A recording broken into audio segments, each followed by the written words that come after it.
Everybody, it's your girl Miana J, and welcome to your Real Talk Monday. Now, last week we talked about letting go of who we used to be, but sometimes that's easier said than done. Because what happens when the person who won't let go of who you used to be is you?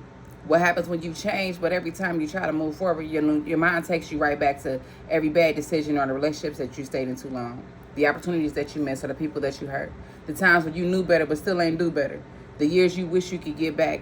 And maybe you've asked yourself, after everything that I've done, do I really deserve another chance? Yes. Yes, you do. Your past doesn't disqualify you from having a future. Now, hear me clearly. That doesn't mean that we pretend our mistakes didn't happen. Growth does require accountability. If you've hurt somebody, own it. If you made a bad decision, learn from it. If there's something that you can make right, make it right. But accountability is supposed to help you grow. It's not supposed to become a prison that you live in forever. There's a difference between saying I did something wrong and convincing yourself that there is something permanently wrong with you.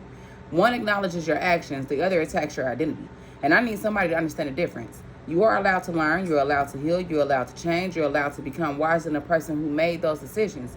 But if you learn from it, if you grew from it, you changed because of it, then even that chapter has served a purpose. Your mistakes, they may explain part of your story, but they don't get to write the ending. And sometimes it isn't even our mistakes that we're carrying. Sometimes we're carrying what happened to us. Things that we didn't choose, things we didn't deserve, things that changed us, things that made us question our worth. And somewhere along the way, we started believing that what happened to us somehow made us less deserving of everything good that could happen next. It doesn't. Your trauma doesn't disqualify you. Your heartbreak doesn't disqualify you. Your failures don't disqualify you.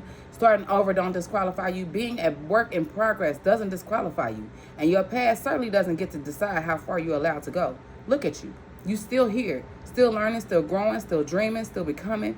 Maybe you don't need to erase your past. Maybe you need to look back at that version of yourself with a little more grace and say, you did what you knew how to do then. But now we know better, so now we're going to do better with what we got going on. And that's growth. So stop introducing yourself to your future by explaining everything that went wrong in your past. You're more than your worst decisions. You're more than your hardest season. You're more than the version of yourself that you're working so hard to outgrow.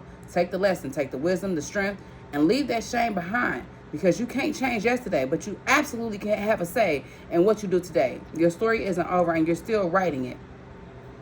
Now this next chapter, it don't have to look anything like the last one. Keep healing, keep growing, keep becoming, and until next time, just be you.